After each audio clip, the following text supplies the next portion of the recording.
Vamos a iniciar. Les doy la bienvenida a cada una de ustedes y las invito a tener un momento de oración y así nos encomendamos en las manos de Dios para esta reunión.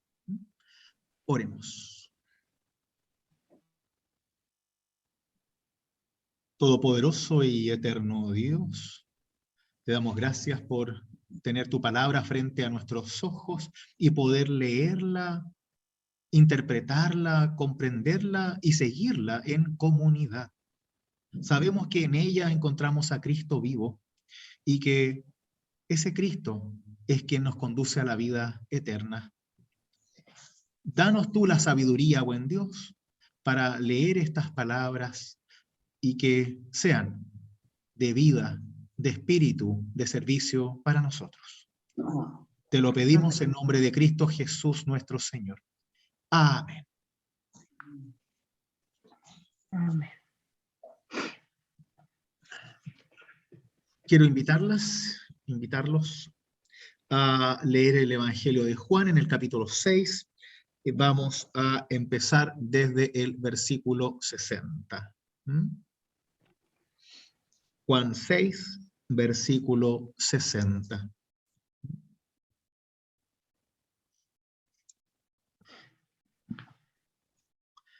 Después de oírlo, muchos de sus discípulos decían: ¿es duro este lenguaje? ¿Quién puede escucharlo? Jesús, sabiendo lo que sus discípulos murmuraban, les dijo: ¿esto los escandaliza? ¿Qué pasará entonces cuando vean al Hijo del Hombre subir donde estaba antes? El Espíritu es el que da vida. La carne de nada sirve. Las palabras que les dije son espíritu y vida. Pero hay entre ustedes algunos que no creen. En efecto, Jesús sabía desde el primer momento quiénes eran los que no creían y quién era el que lo iba a entregar. Y agregó: por eso les he dicho que nadie puede venir a mí si el Padre no se lo concede. Desde ese momento, muchos de sus discípulos se alejaron de él y dejaron de acompañarlo. Jesús preguntó entonces a los 12, ¿también ustedes quieren irse? Simón Pedro le respondió: Señor, ¿a quién iremos? Tú tienes palabras de vida eterna. Nosotros hemos creído y sabemos que tú eres el Santo de Dios. Jesús continuó: ¿no soy yo acaso el que los eligió a ustedes, los 12? Sin embargo, uno de ustedes es un demonio. Jesús hablaba de Judas, hijo de Simón Iscariote, que era uno de los 12, el que lo iba a entregar. Hasta aquí la lectura, esta es palabra de Dios. Amén.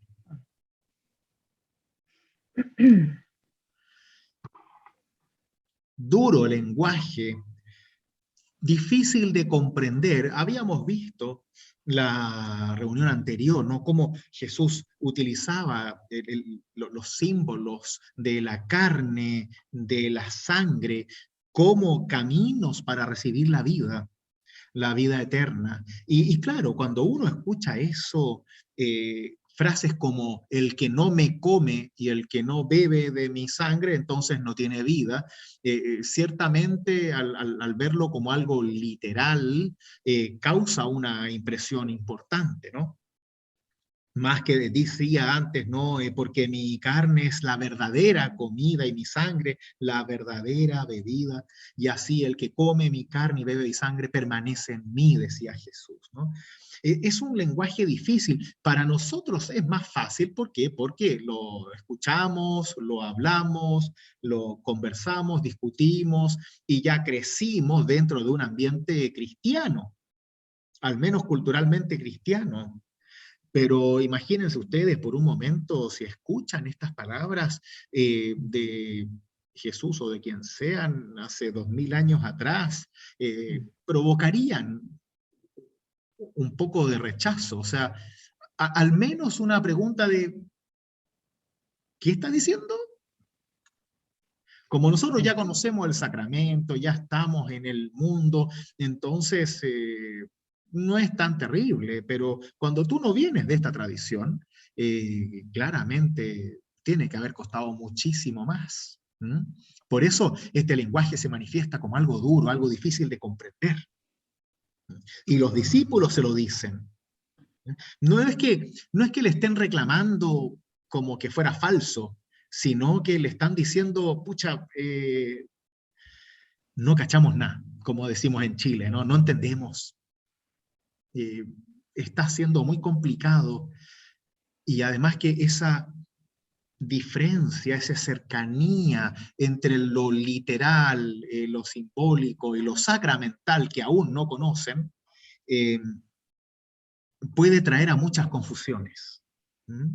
Ya les explicaba yo la otra vez, ¿no? Que en el Imperio Romano al principio se pensaba que en la iglesia primitiva eran antropófagos, ¿no? Que comían en todas las liturgias a alguien, se comían a alguien, se tomaban su sangre.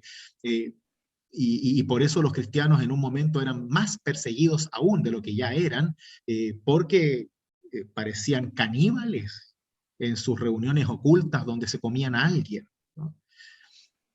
¿No? No se entendía el concepto de la sacramentalidad de, del cuerpo y la sangre de Cristo. ¿No? Por eso es difícil este lenguaje, pero desde la fe nosotros recibimos a Dios y lo hacemos para vida. Hay muchas cosas que no vamos a entender y está bien, porque de la vida hay muchas cosas que no entendemos y que no tenemos respuesta. En el caso del sacramento, especialmente, nosotros decimos, aunque a mí siempre se me olvida en el culto, es un misterio de nuestra fe. Es un misterio de nuestra fe, es un mysterion en griego, es algo sacramental, es algo que es de Dios, no nuestro, y por ende lo aceptamos, más que cranearlo y buscarle la quinta pata para saber si es que nos acomodamos o no a ello, no, solo lo recibimos con fe, porque es algo que viene de Dios, es de Dios para ti, para mí, para todos, sin distinción. Porque en la mesa de Jesús están todos, ¿no?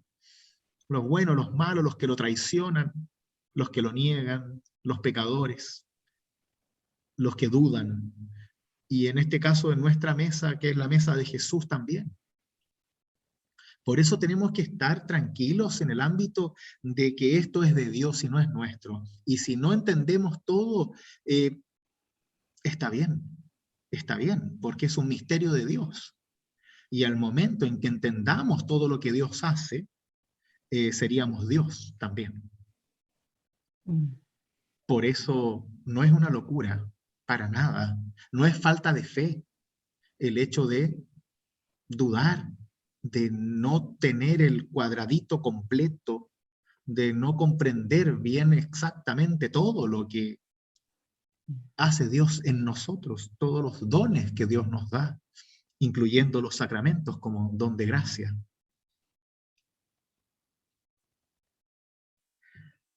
Por eso la pregunta de Jesús viene como anillo al dedo, porque les dice, bueno, esto los escandaliza, esto es lo que les preocupa, que yo use un vocabulario complicado, difícil, cuando en realidad les estoy dando en bandeja todo lo que necesitan. Entonces, ¿qué va a pasar cuando vean que subo al cielo? ¿Qué va a pasar cuando vean que resucite? Ahí sí que se van a dar vuelta entonces, pues. Porque ahí se van a dar cuenta de que era todo verdad, ¿no? Ahí se van a dar cuenta que no estaba leseando, que no estaba diciendo tonteras, que es todo verdad. Ahí es donde se van a dar cuenta de que van a comer mi cuerpo y beber mi sangre para tener la misma vida que tengo yo en la resurrección. Entonces Jesús une ahora este misterio sacramental, este misterio del pan de vida, de la copa de salvación, a la resurrección misma.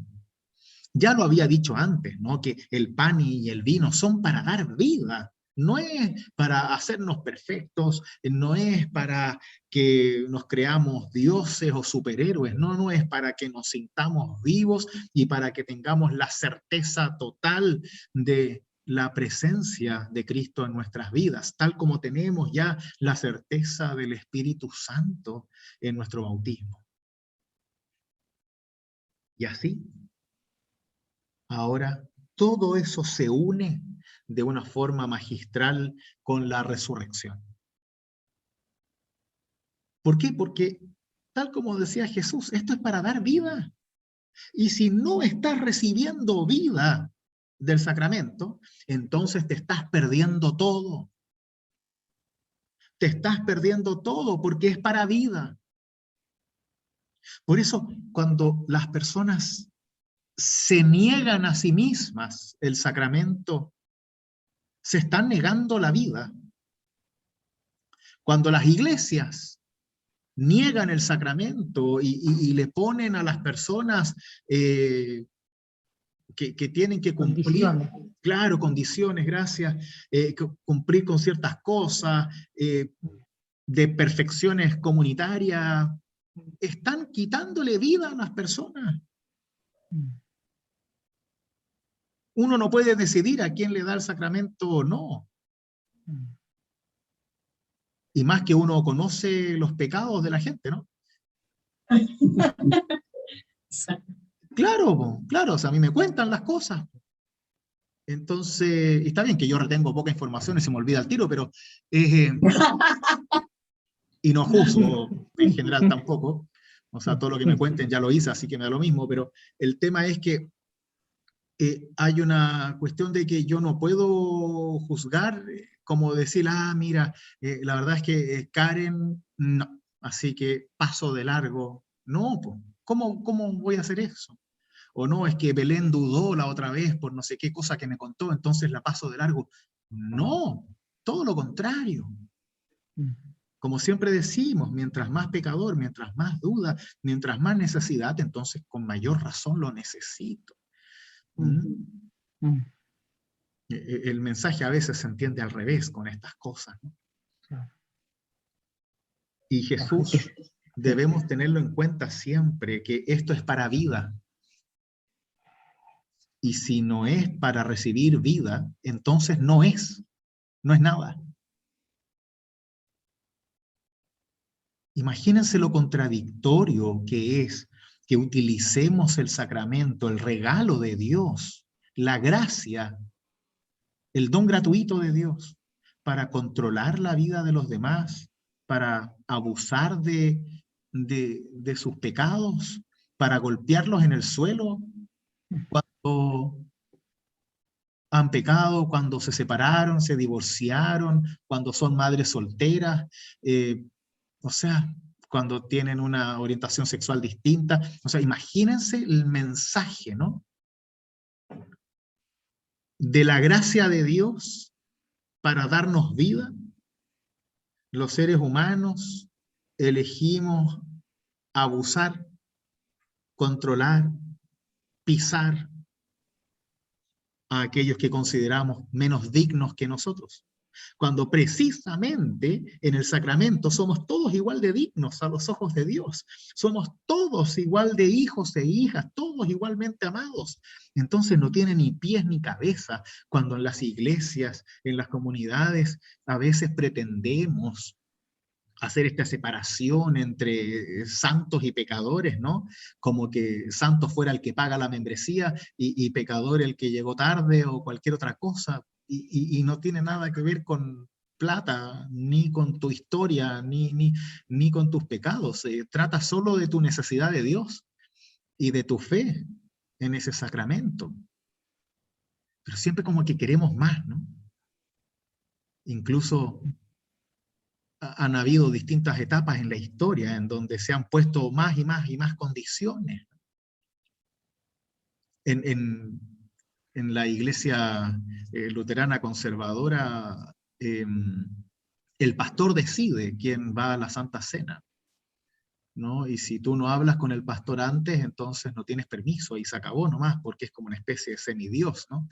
Y te lo dicen que es para tu bien, porque si no el sacramento te hace daño. Mm.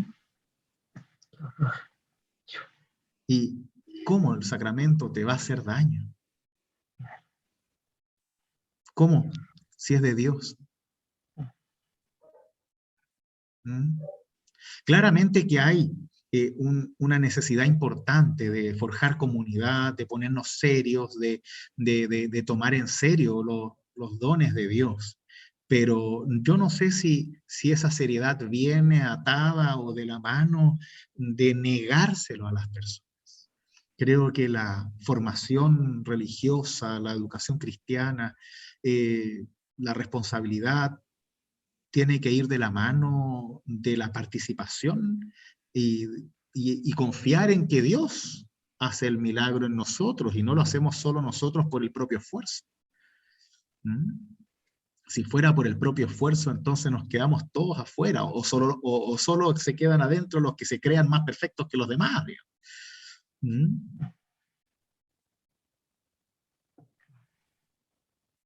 Y es increíble cómo específicamente este tema de la Santa Cena separa a toda la iglesia.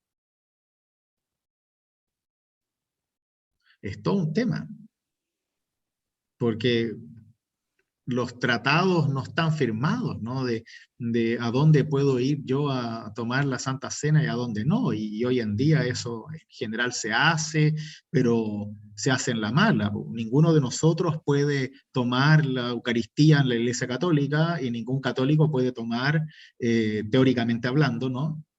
Desde lo legal, eh, el sacramento en nuestra iglesia, en la iglesia ortodoxa tampoco.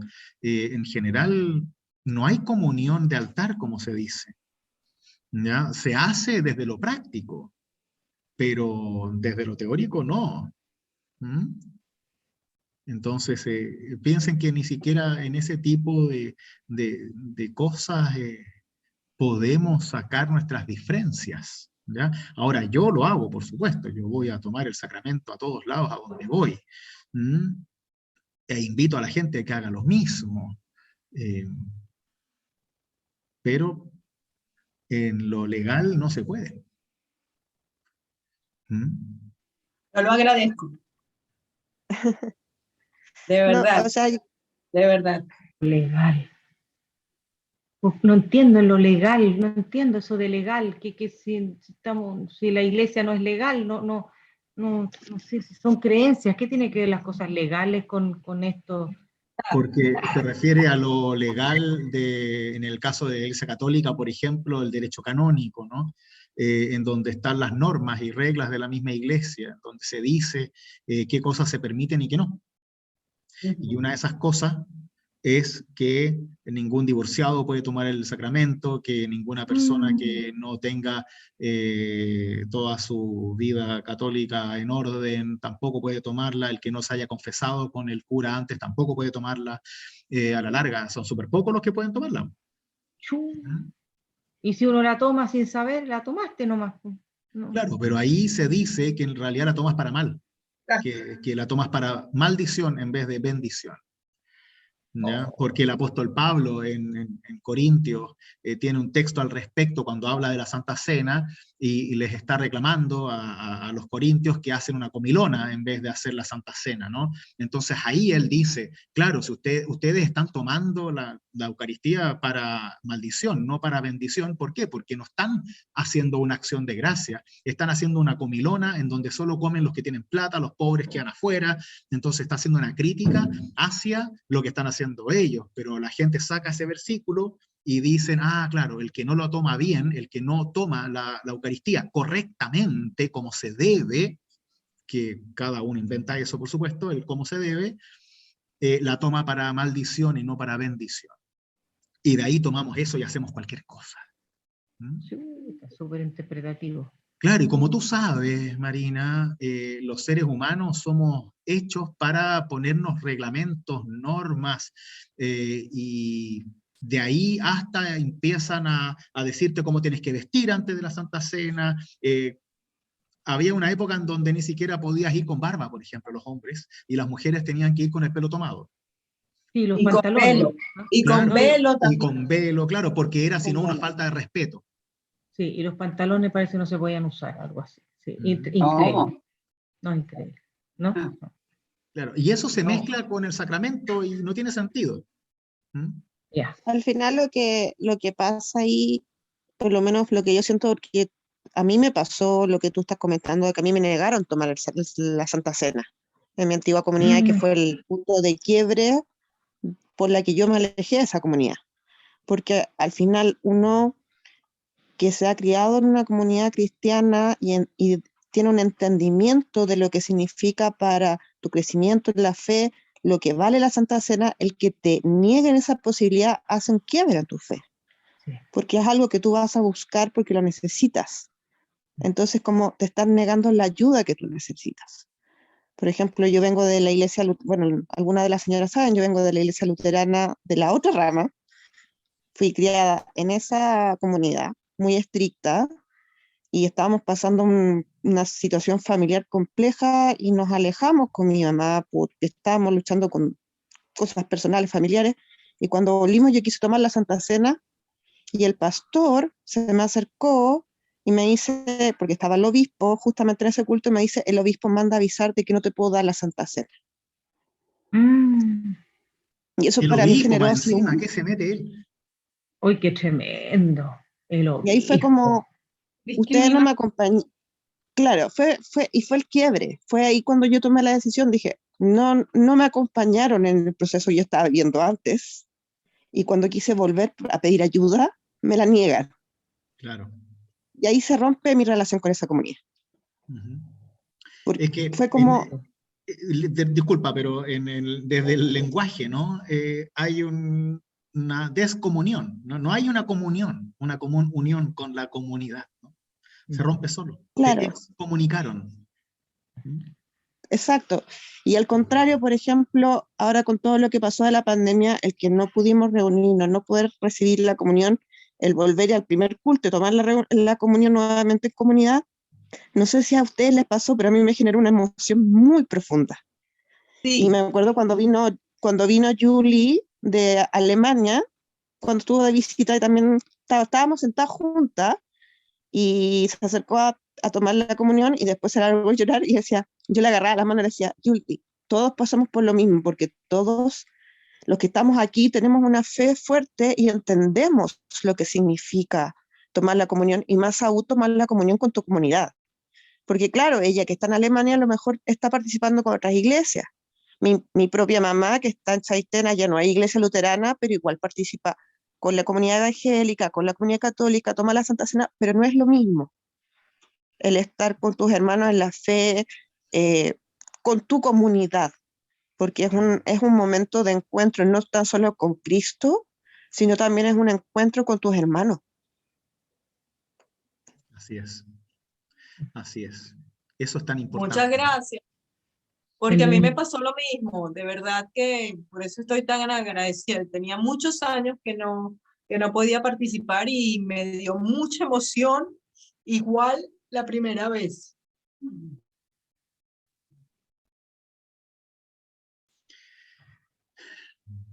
Así debe ser. Y es bueno que te dé emoción, porque son cosas que uno valora. Es como, Claro. es un regalo, es un don de Dios, es un regalo. Y está bien que nos emocionemos y está bien que le tomemos el valor que corresponde, porque además, como dice Rudy, en otras iglesias no todos tienen la posibilidad y nosotros sí la tenemos. Entonces disfrutémosla, celebrémosla, porque tenemos la posibilidad de compartir el regalo de Dios, que es a través de la comunidad. Claro, es una acción de gracias, ¿no? Y tenemos que dar gracias porque la tenemos, ¿no? Y que es gratis y que no, ninguno de nosotros es más digno que otro para recibirla. Es una maravilla, que no hay separaciones, no hay dignidades. Es solo amor de Dios dado gratuitamente para nosotros a través de Cristo Jesús. Qué hermoso es poder recibirlo. Rudy, y una que te dé pregunta, vida. ¿Mm? perdón, yo no tenía idea, ¿cómo puede existir una iglesia luterana que tenga como otra rama y que sea tan distinta? No, no entiendo, ¿cómo dos iglesias luteranas? Yo pensé que, no, no entiendo, ¿cómo Belén le prohíben algo y en la misma iglesia luterana Es no que, entiendo? bueno, cada uno puede hacer una iglesia con el nombre que quiera y la pone donde quiera, digamos, ¿no? Pero cuento corto, las iglesias luteranas después de la Reforma se van a distintos países y se forman iglesias luteranas nacionales. Entonces está la iglesia de Alemania, la iglesia sueca, la iglesia en Dinamarca, en Estados Unidos, etcétera, ¿ya? Pero especialmente en Europa, estas iglesias nacionales van enviando misioneros a los lugares a donde hay inmigrantes. Entonces, por eso nuestra iglesia, por ejemplo, tiene un tinte alemán, porque la iglesia la trajeron los inmigrantes alemanes. Pero, por ejemplo, en Buenos Aires, donde estaba yo, ahí tú tenías iglesia luterana de Estonia, de Ucrania, de Suecia, de Dinamarca, alemana, de distintos Y, lugares, y todas esas iglesias étnicas luteranas convivían ya, entre todas y cada una era distinta a la otra. ¿Por qué? Porque venían de una cultura distinta. ¿Mm? Y todas esas iglesias en los distintos países pasan por un proceso de unificación, eh, y se forman iglesias luteranas unidas. Entonces, para los que tienen todas esas diferencias, acá en Chile llegaron los puros alemanes y no hay nada más, ya, pero en otros países llegaron más. Entonces se unen todas esas iglesias, y cuando se dio esa unificación en Estados Unidos, hubo un sínodo, que es el sínodo de Missouri, que no quiso unirse al resto de la iglesia, porque tenía una visión más conservadora, más literalista de la Biblia, y al final prefirieron hacer su propio cuento, su propia iglesia, y que es como la iglesia luterana de Concordia o algo así, que deben ser Sí, como la de un Concordia. 8% o 7% de los luteranos ah, del mundo. ¿Mm? Claro, yo vengo de esa iglesia luterana, de la iglesia luterana de Concordia. más dura, digamos, más, ¿cómo se Claro. llama? Con más Sí, normas, ahora sí yo ya. lo miro para atrás, yo creo que no me querrían de vuelta tampoco. Bueno, en realidad estas cosas son humanas, ¿no? Los seres humanos vamos haciendo fronteras y nos dividimos. Y es como pasa en la iglesia evangélica, que pasa mucho, en donde cualquier pastor que se pelea con su iglesia anterior hace su propia iglesia con su nombre y listo, ¿no? O sea, es como esta visión constante de creer que uno tiene la razón por sobre el resto, y, y por eso, por ejemplo, Chile es el país con más iglesias per cápita del mundo, ¿sabían ustedes? ¿Mm? No tenía idea. Porque hasta el más tonto hace su iglesia en Chile. Oh, qué impresionante. Sí, pues, entonces, bueno, ahí hay un tema ahí de, se olvida la tradición, nos olvidamos de la importancia de no olvidar la historia de la iglesia, ¿no? Cuando una persona hace su propia iglesia, en realidad es como que dice, ya están todos equivocados menos yo, entonces hago la propia iglesia, digamos, ¿no? Pero, bueno, eso de cierto modo como resumen solamente. Volviendo a nuestro relato, tenemos que Jesús, luego de hacer su pregunta, ¿no? De qué va a pasar cuando venga el Hijo de Dios y estén aquí viendo cómo vuelve al cielo, cómo experimentan la resurrección, les recuerda que el Espíritu es el que da vida, porque la carne de nada sirve. Las palabras que les dije son espíritu y vida. Hace la comparación que sucede varias veces en el texto bíblico, ¿no? Entre la carne y el espíritu. En este sentido, la carne es aquello que es efímero, que se echa a perder. ¿Ya? No habla de su carne, sino de la carne humana, como aquello que del polvo venimos y al polvo vamos, ¿no? Pero el espíritu permanece, el espíritu es el que da vida, y cuando, como dice el apóstol Pablo, ¿no? Estamos en la carne, es que estamos en el pecado, en el egoísmo, estamos en la autocomplacencia, ¿no? Y cuando estamos en el Espíritu es que estamos en un constante servicio de Dios. Estamos buscando vida y no solamente recibiendo para nosotros, sino entregando, sirviendo, compartiendo. ¿Mm? Esa es la diferencia entre estar guiados por la carne, solo me satisfago a mí mismo, o por el Espíritu, en donde yo me entrego en vida a los demás. Porque seguir a Cristo es dar vida. Seguir a Cristo es estar en servicio, en amor, y no servirte a ti mismo.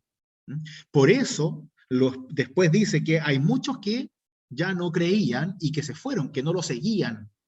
¿Por qué? Porque el lenguaje de Jesús es muy difícil, porque te está pidiendo, te está diciendo que desde la fe tú dejes tus pasiones, dejes tu egoísmo y te pongas a servir.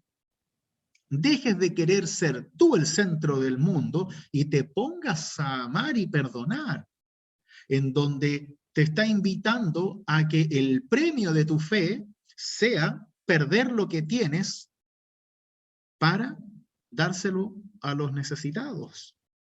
Es una exigencia dura para muchos, ¿no? Siempre debemos recordar ese relato de Jesús hablando con el joven rico, ¿no? Cuando este joven le dice, ¿qué tengo que hacer para heredar la vida eterna? Y Jesús le dice, bueno, están los mandamientos y todo eso, y el chico le dice, pero eso ya lo hice. Entonces Jesús lo mira con amor, ¿no? Y le dice, bueno, entonces, si ya hiciste todo, vende todo lo que tienes y dáselo a los pobres. Eso es lo que te falta. Definir dónde está tu Dios. Y el joven se va. No lo sigue, ¿no? ¿Por qué? Porque no está dispuesto a perder desde el punto de vista de la carne, ¿no? Yo pierdo al compartir lo que tengo contigo. Lo pierdo. Desde el punto de vista del Evangelio, es una ganancia. Yo realmente gano lo que te doy porque entiendo que aquello que te doy no controla mi vida, ni tampoco es mi Dios. Entonces puedo compartir mis bienes contigo, puedo compartir mi tiempo contigo, puedo compartir mi comida, mi casa, mi dinero contigo, porque no es una competencia, es simplemente dar amor a los demás. Y perdón, Rudy, y si lo llevamos de nuevo esto al compartir la Santa Cena, por lo menos desde mi punto de vista, también es un compartir y es un entregar. O sea, por una parte, en estos momentos tú das la Santa Cena y das tu amor, tu fe de Dios y lo compartes con los miembros. Cuando lo damos otros también.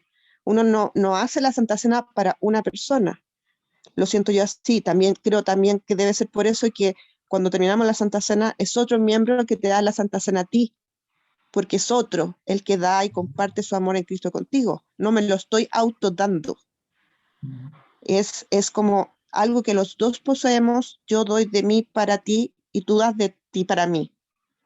Entonces una doble ganancia, desde el amor de Cristo. Por eso no lo hacemos solos tampoco. Claro.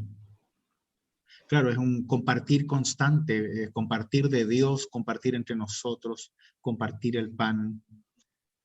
Eso es lo bello. Y tal como tú bien dices, Belén, claramente por eso mismo yo no tomo el pan y el vino yo mismo, porque no corresponde, porque debe ser entregado. Yo quiero que alguien me diga las palabras, este es el cuerpo de Cristo dado por ti. Yo quiero escucharlo. Y lo mismo el vino, yo quiero escuchar que me digan, esta es la sangre de Cristo dada por ti, de cualquier forma, no importa. Yo lo quiero escuchar. Porque influye en mi fe. Y claro, es un símbolo de que además alguien está preocupado por ti y por tu fe. Claro. O sea, es alguien que está ahí para ti, es alguien que está ahí para acompañarte en ese proceso de fe. Que también, de nuevo, quiero dar otro ejemplo. Tú una vez me permitiste llevarle la Santa Cena a un amigo de la familia que estaba por morir, a don Jorge, que fue un momento muy simbólico, y yo te doy desde mi comunidad que te lo envía. Para él fue muy importante que alguien dijera, estoy preocupado por ti, por tu fe, y te traigo la Santa Cena, que para él era un momento valioso. Es por eso también que es una tradición católica, que yo la encuentro muy bonita, la de los cuasimodistas, de llevar la Santa Cena a quienes no pueden ir, Claro. y entregan su tiempo, y entregan su tradición, y entregan su compañía, y entregan su amor de Dios, que es una tradición muy linda. Yo la Sí. valoro mucho porque es llevar a Dios a quienes que no pueden acercarse a la iglesia. Sí. Sí, ahora con algunos enfermos que estaban en clínicas también, yo les pasaba a dejar la Santa Cena a la familia, y como no me dejaban entrar a mí, ellos le daban la Santa Cena a las personas, ¿no? En la clínica, en tiempos de COVID y todo eso, hay mucho que entregar ahí, pero estamos a veces tan centrados en la dignidad del sacerdote, que se nos olvida que, al menos en nuestra iglesia, todos somos sacerdotes. Aquí no hay un sacerdocio magistral venido del cielo, de alguien que se transforma en una especie de gurú mágico por el cual pasa la magia y la gracia de Dios. Cualquiera de nosotros tiene igual dignidad para compartir el sacramento con otros. No tengo que hacerlo yo solamente. Por una cosa de orden eclesiástico, por una orden comunitaria, yo soy el encargado de instituir y administrar los sacramentos. Pero si yo me muero mañana, alguno de ustedes tiene que hacerlo, porque no depende de mí. Eso es de Dios.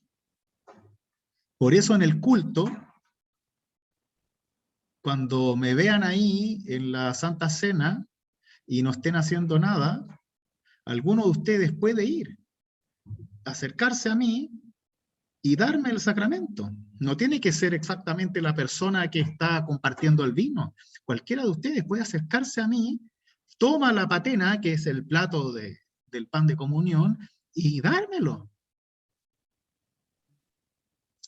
Maravilloso. Que nazca así, si no tiene que ser tan organizado. No hay un puesto para eso. Es solo querer compartir, como muy bien dice Belén, querer compartir el amor de Dios, y a mí me encanta recibir ese amor de Dios de parte de ustedes también. Y me encantaría que alguno de ustedes simplemente le nazca y vaya donde mí y tome la patena y me dé el pan. ¿Mm? Y no nos pongamos nerviosos con la frase, digamos, cuerpo de Cristo dado por ti, listo. Si te sale algo más poético, maravilloso, pero no es lo importante. Hasta uno se equivoca en esas cosas a veces, y debemos creer que es Dios quien obra, no nosotros. No depende tanto de tu mirada, ni de tu poesía, ni de tu voz penetrante, sino de que tú quieres compartir a Cristo con el otro. Y eso es lo más importante. Que en muchas ocasiones pasa Judy, desapercibido. Y para quienes hemos tenido... ¿Mm? Y para quienes hemos tenido la experiencia de ayudar en la Santa Cena, diré que son momentos mágicos, eso, entregarla. Siempre recuerdo la experiencia que tuve en las iglesias de Valparaíso cuando hemos tenido una concurrencia muy masiva y hemos sido varios los que hemos ayudado ahí. Se arma una atmósfera, pero es que te juro que como divina. Es algo mágico, mágico realmente. Uno siente porque todo el mundo está con la disposición, digamos, de recibir algo sagrado. Y es un ambiente que usted es lo que yo puedo compartir. Sí. Sí, por eso ese ambiente hace el resto, ¿no? Cuando todos estamos participando de la misma forma, estamos compenetrados en el momento y nos tomamos el momento, que es muy importante.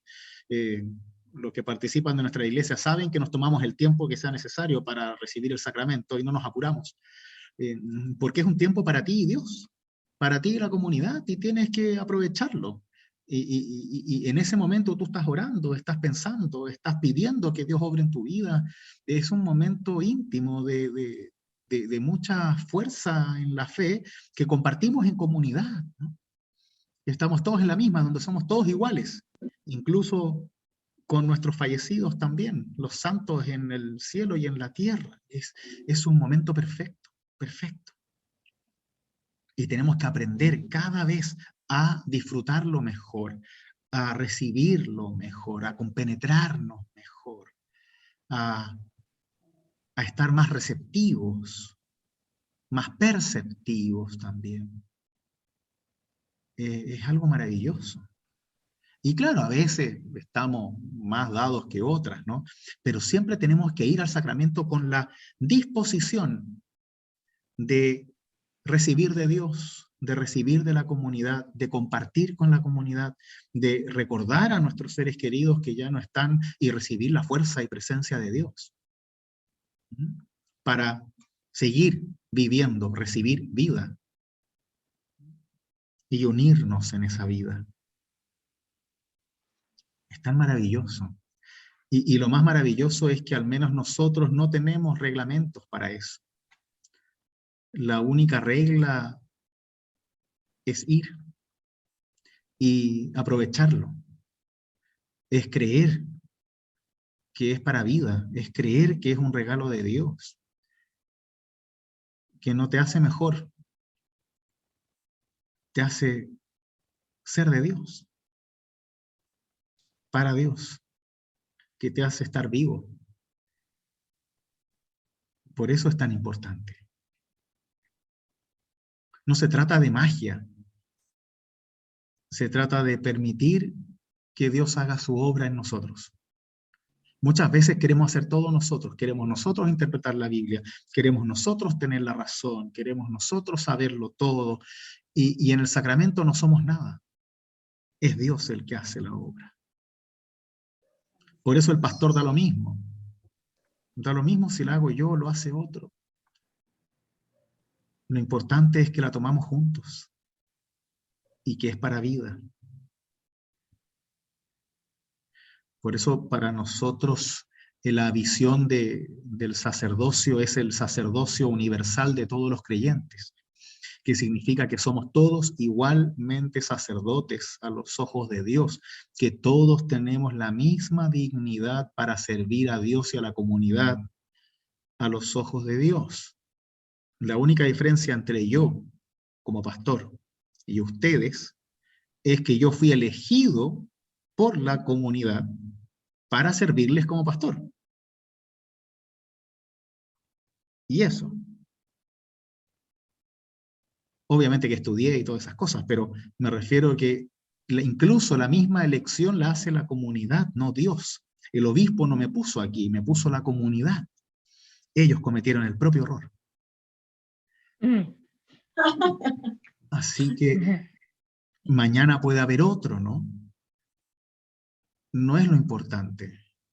Los pastores van y vienen, es la comunidad la que permanece. Y eso es lo importante. Son ustedes los que dan vida a la iglesia, no uno.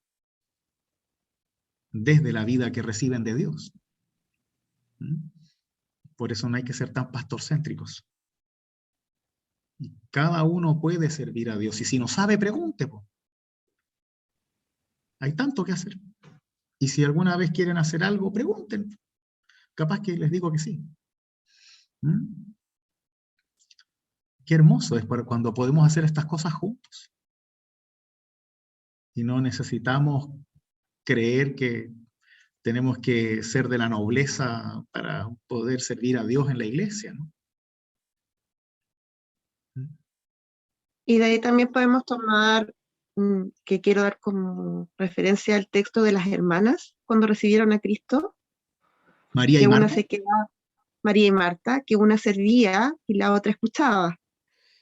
Y cómo Cristo valora todos los trabajos que nosotros hacemos para Cristo son valiosos, sea entregando la Santa Cena, sea recibiendo a alguien, sea limpiando, sea escuchando, dando la mano a alguien. Todos los servicios que hacemos pensando que estamos entregando amor de Dios son valiosos y son importantes para la comunidad. Nadie sobra, nadie sobra. Todos tienen su lugar, todos tenemos distintos dones y todos tenemos que a lo mejor darnos el trabajo de buscar en qué puedo ser útil, en qué puedo ayudar. Claro. ¿Qué me gusta más hacer también, no? Porque hay algunas personas que están más ligadas a lo ritual, otras más al servicio con personas, etcétera. Da lo mismo. Lo importante es servir, entregarse, dar vida.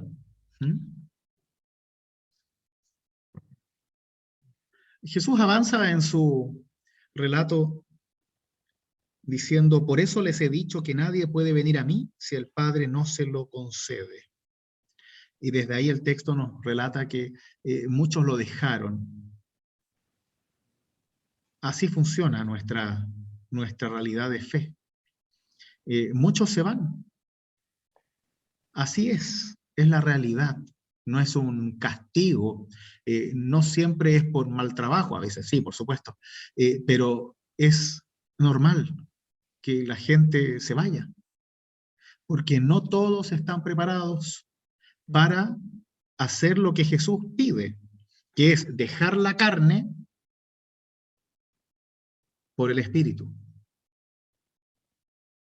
Es muy difícil, porque tienes que dejar tu propia verdad, tienes que dejar tu ego, tienes que dejar tu búsqueda de tener siempre la razón, tienes que dejar tu lucha de que todo se haga a tu pinta para preocuparte de servir, de buscar el Espíritu de Dios y no las supuestas verdades que yo tengo para entregar al mundo. Y queridos míos, eso es difícil. Por eso muchas personas llegan a la iglesia y saltan de alegría con experiencias místicas y mucha alegría, alegría, alegría y emoción y todo eso. Y muy pocos permanecen. ¿Por qué? Porque cuando se pone seria la cosa, cuando realmente uno tiene que tomar el camino del servicio y no solamente el ser servidos, entonces muchos simplemente se van. Cuando dejan de ser el centro, se van. Y así funciona en el mundo espiritual en general, ¿no? O sea, no es una cosa solamente del cristianismo. A Jesús le pasó, le pasa a todo el mundo. No todos están preparados para el seguimiento a Cristo. Porque el seguimiento a Cristo viene de la mano del negarte a ti mismo, amar y perdonar. Y muchos no están dispuestos ni a negarse a sí mismos, ni a amar, ni perdonar, ni a confesar a Cristo como su Salvador. Entonces, es un proceso que es lento y debe ser lento. Uno no le puede pedir a la gente como presionándola coercitivamente a que confiese en algo. Tienen que demostrarlo con el propio trabajo, con el mismo servicio, con el mismo amor que entregan en la iglesia. O afuera de ella también, por supuesto. Por eso la pregunta de Jesús, ¿también ustedes quieren irse ahora? Porque es como el momento, digamos, o sea, pueden. No sería loco si se van, les dice Jesús. Porque yo sé que muchos no se van a quedar. De hecho, él mismo sabe que lo van a traicionar, que lo van a negar, que lo van a abandonar, que va a estar solo bajo la cruz.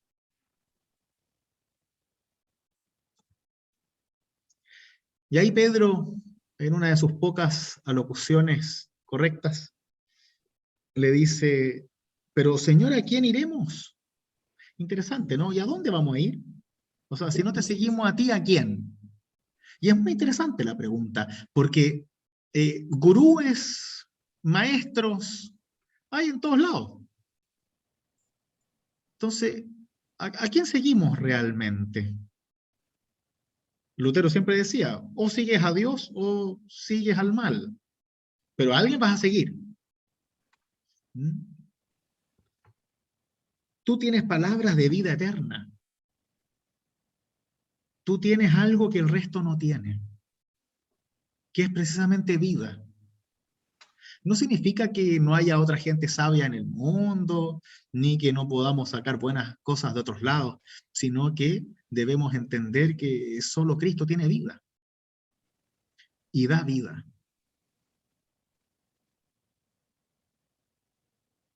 A modo personal, yo rechazo toda esta línea actual de la visión de los maestros, ¿no? En donde tenemos muchas vidas, muchos maestros, o en donde se ve un análisis histórico de todos los maestros que han enseñado cosas buenas, entonces los metemos todos en la misma bolsa, y claro, Jesús, Buda, Lutero, Mahoma, etcétera, Krishna, y metemos a todo el mundo, Gandhi, a todos ahí en la misma bolsa, y lo sacamos un poquitito de todos, y en realidad decimos, bueno, sí, en general todas las religiones son iguales, todas dicen lo mismo, y lo importante es que seamos buenos. Listo, ese es el mensaje como de Instagram, ¿no?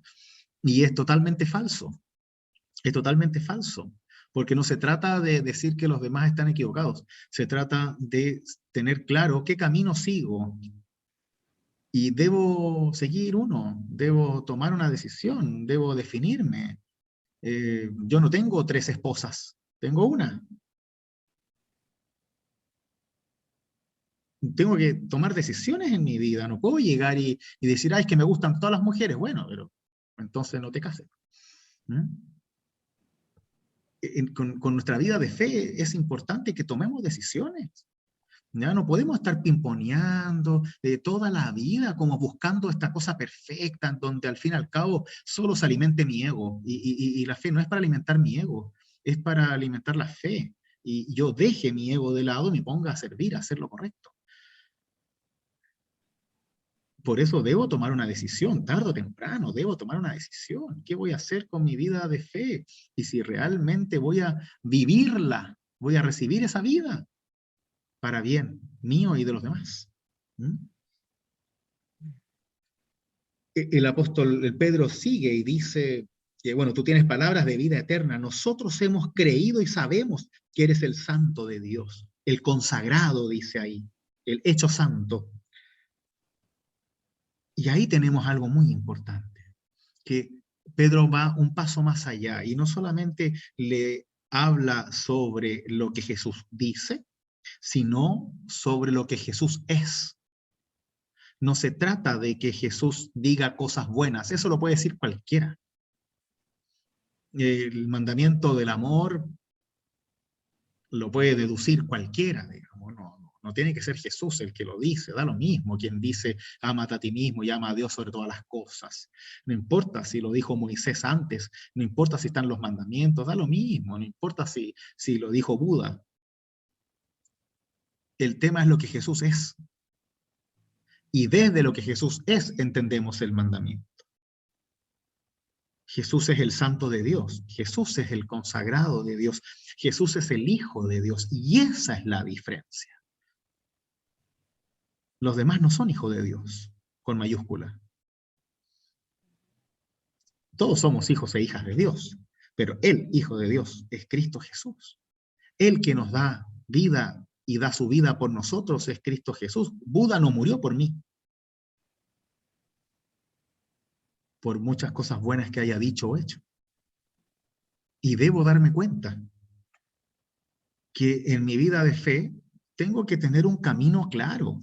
Y no se trata de que sea en contra de los demás, se trata de que sea a favor de Cristo. O sea, o sigo a Cristo, o ¿a quién? ¿A qué? Porque si no termino siguiendo mi propia sombra. Y eso usualmente no conduce muy lejos.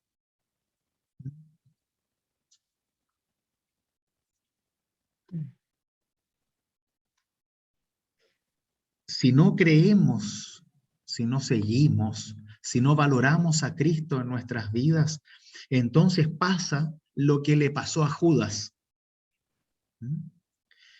Judas, desde mi perspectiva, no es el malo de la película. Judas es el que cumple el rol que Jesús también le asigna,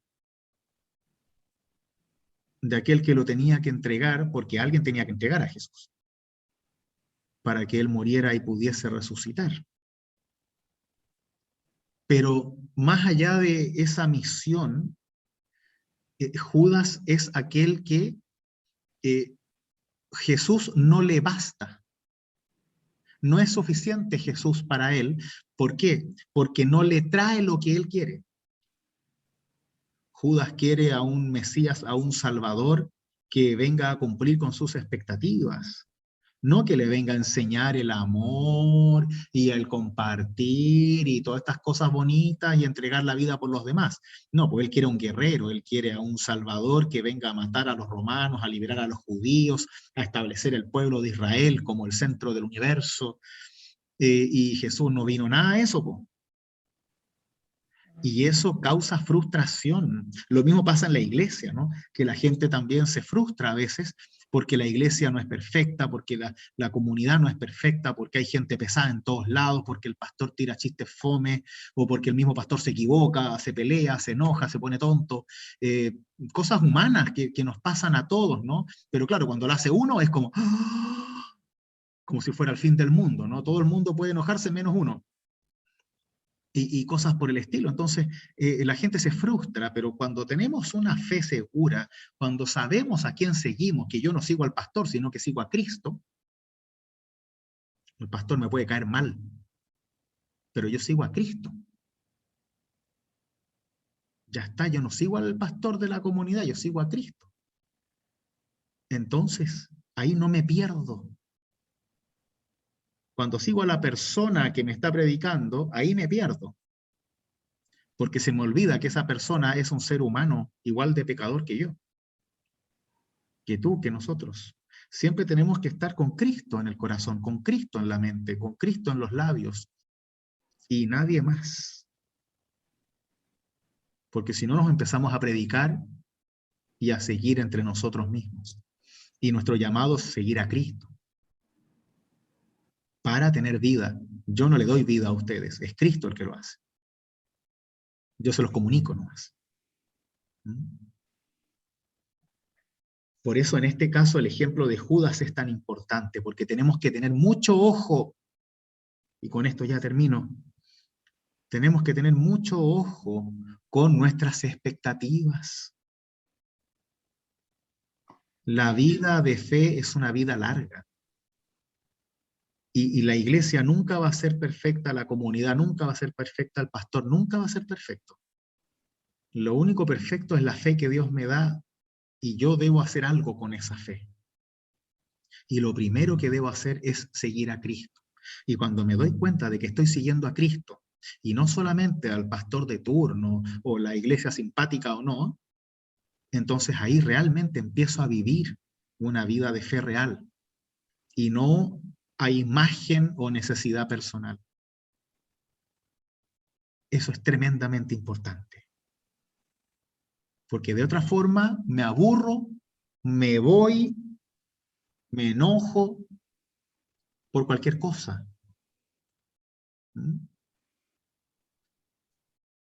Y somos más que eso, tenemos que ser más que eso.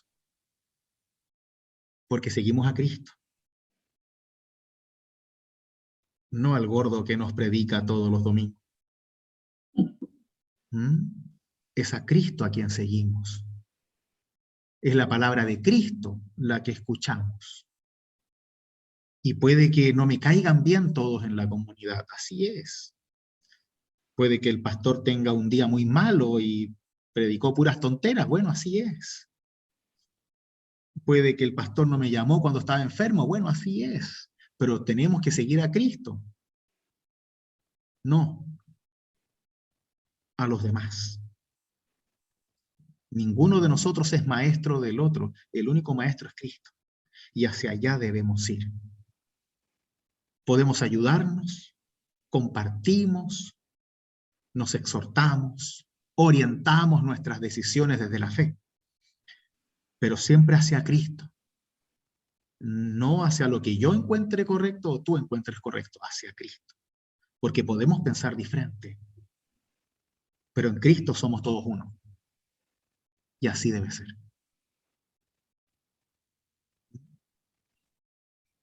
Así que mucho cuidado. Solo Cristo es el que tiene palabras de vida eterna. Solo Cristo es el consagrado, el santo de Dios. Solo Cristo nos ha elegido para darnos vida. Y vida en abundancia, vida eterna. Que así sea en sus propias experiencias de fe. Amén. Amén.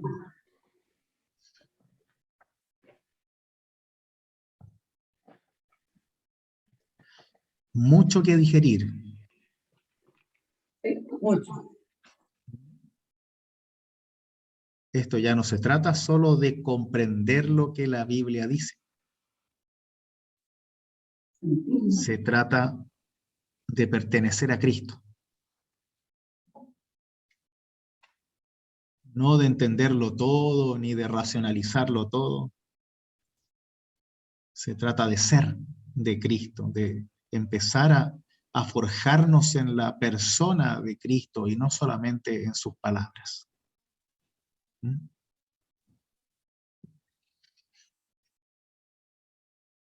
Espero que cada uno de nosotros vaya lográndolo en su camino de fe. Para bien, para vida.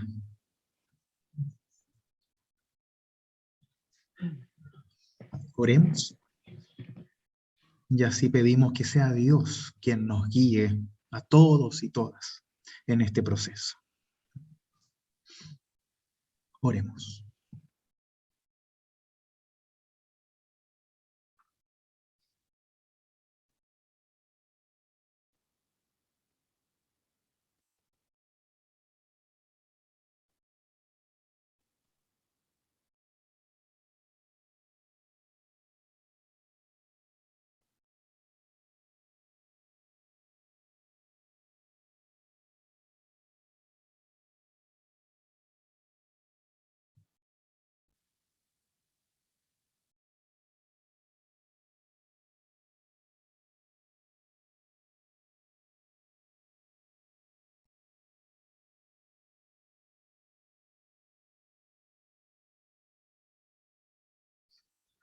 Amado Dios, danos de tu fe.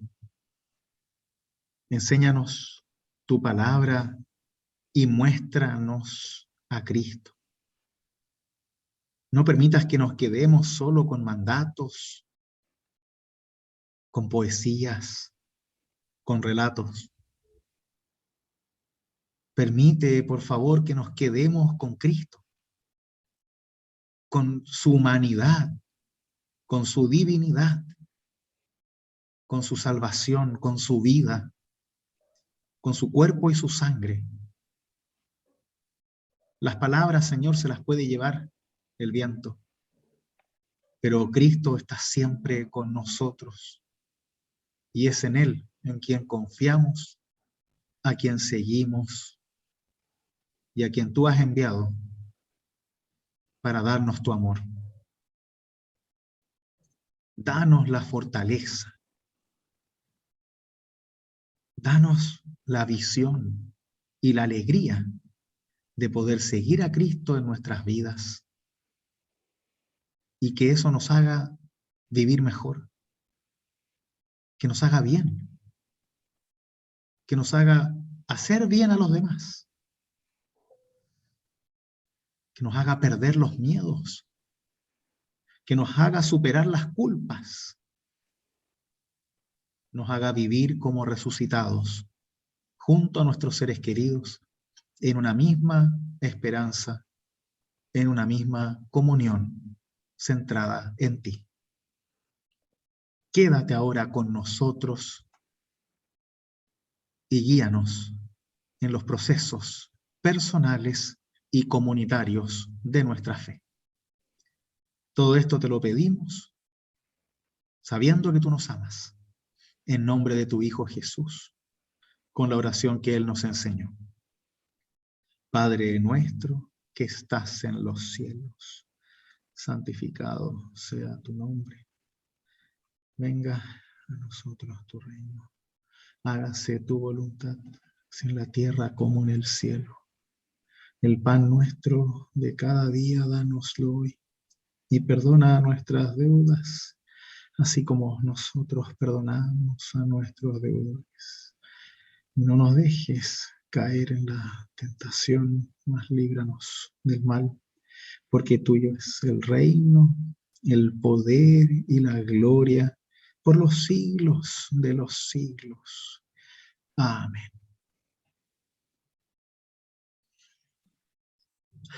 Que la bendición de Dios, que es Padre, Hijo y Espíritu Santo, los conserve en su fe ahora y siempre.